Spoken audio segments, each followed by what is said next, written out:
আমার বাজারিকা পাখি আজকে ওর খাঁচা পরিষ্কার করার জন্য বাইরে বের করেছি।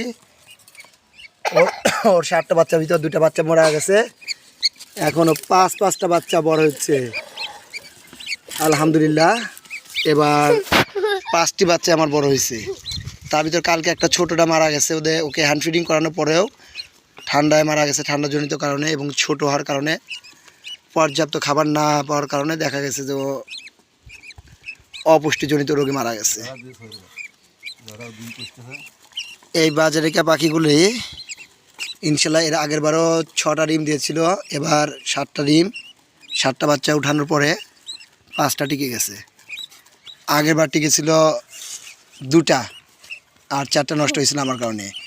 কিন্তু মাশাল্লাহ এবার আমার কাছে 2টো হাইব্রিড মনে হচ্ছে। বাজারিঘর পাখির ভিতরে লাল চোখ পাখি তেমন পাওয়া যায় না, খুবই রেয়ার। কিন্তু আমার মেজো পাখিটা এবং 5 নম্বর যে বাচ্চাটা, 2টা পাখি হয়েছে লাল চোখ। এই লাল চোখ পাখিগুলির ডিমান্ডেবল সবচেয়ে বেশি।